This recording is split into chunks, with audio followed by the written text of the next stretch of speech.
Good morning, good evening, good afternoon, wherever you are. As usual, my name is Rachel Navude. I am here to bring you yet another Luganda proverb, and in relation to the teachings of Jesus Christ or the teachings of the Bible. And today the proverb I am bringing again is continuing with the parenting and child development theme that I have been following over the last couple of weeks.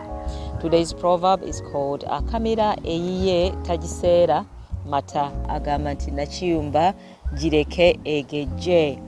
If you want to translate that in English, that could be the shepherd does not deprive his calf for the sake of selling milk.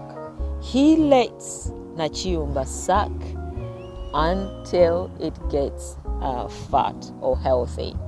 I'm also using another reference from the Bible, and that is found from Luke chapter 11, verse 11 to 12. And it says, "What father among you, if his son asks for a fish, will give him a snake instead? Or if he asks for an egg, he will give him a scorpion?" A farmer rears cattle to earn a living. No matter how high the demand for milk might be in the market, the farmer would always make sure that they leave enough milk in the udder for the calf. In fact, a good farmer would put the calf on the udder until it is satisfied before he milks for his customers. If you are a leader in your community, you may find yourself being called upon to support other members of your community. And this call sometimes can come at the greatest need of your family. This need could be financial, could be resources, could be material. Many times, community leaders give finances, emotional gifts and resources, materials to those outside of their home to the cost of their immediate family, who at times go without the resources or the luxuries that we tend to give to those outside of our home. Parents, always remember to look after your children before serving others. It is easy to forget about them in the quest for personal, spiritual, political, and economical goals. Many times we leave them behind and go to places of worship, political rallies, cultural grounds, and the list goes on. And at times we even leave them behind during wedding ceremonies. And when they grow up, we tend to complain that our children are taking such a long time to choose a partner. You may have seen that the trend is now different. Whereas we may have got our partners and committed to them in our late teens, early 20s, our children are taking a different route altogether. They don't want to commit until they are much, much older. Maybe we have got it wrong. Maybe there is something they don't like about us. Maybe we have helped others so much that our children may find that resentful. Sometimes in Luganda, for example, children are left behind when we attend the last funeral rites of our elders. And as we do so, they miss out on learning our culture. They miss out on understanding why things are done in the way they are done. And even us, we may not even have that knowledge. And then we keep them away from the individuals, those people in those communities. We feel that they may be backward. They may be the promise bearers for our children. They may have something to pass on to our children. So let's try not to leave our children behind.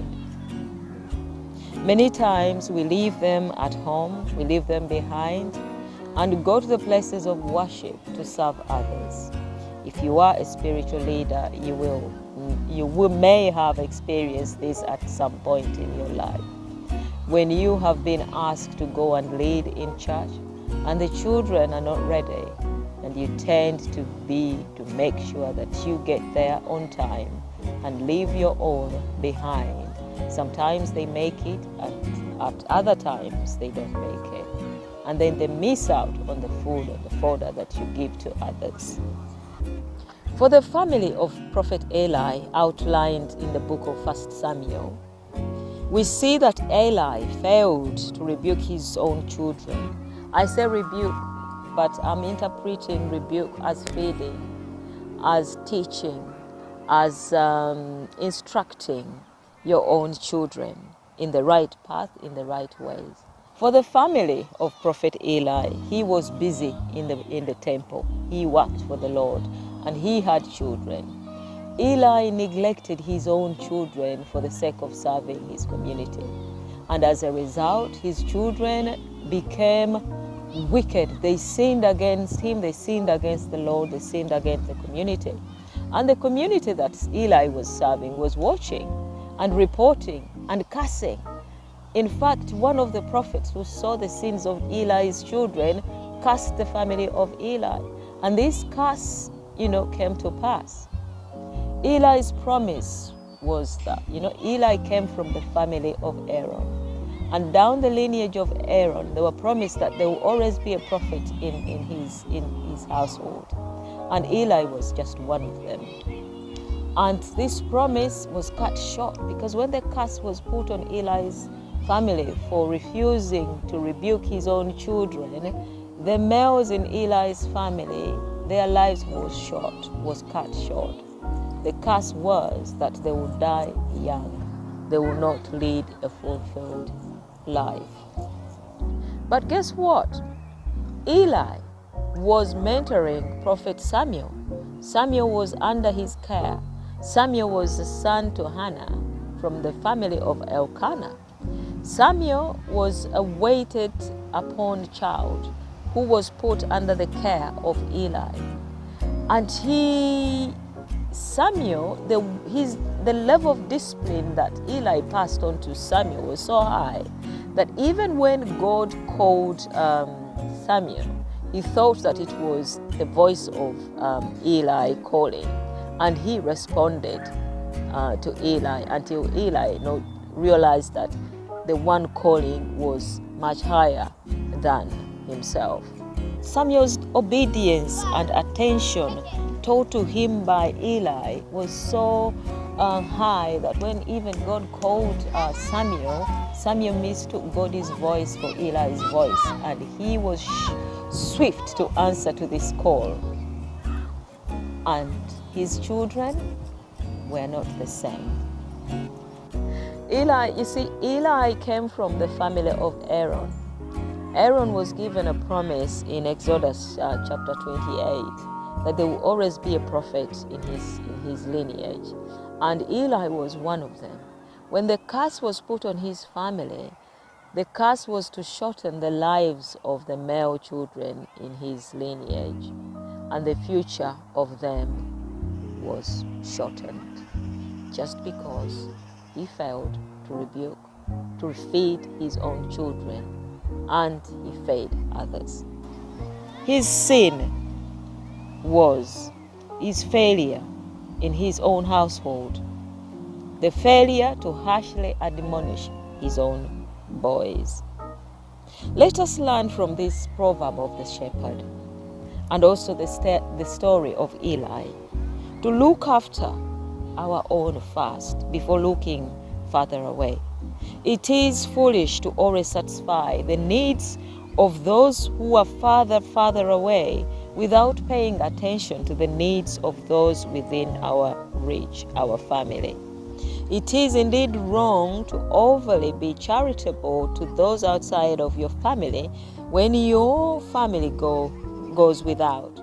By so doing, you might be passing on your children's ancestral promise to the neighbor's children, and worse still, earn a curse in the process. Yeah. People in the diaspora tend to do this quite a lot when they feel under pressure to respond positively to every request for support from family members to the point of accruing debt, neglecting their own welfare, and living in poor accommodation, And the list goes on.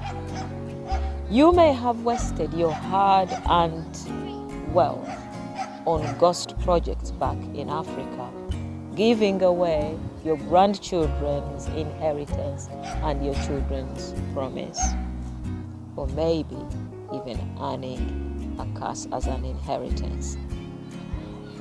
May God help us to feed our own until they are healthy in all aspects of their life.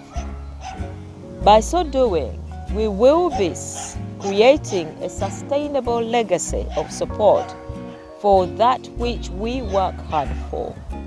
For neglecting the health of calves today is putting the supply of tomorrow's milk at risk.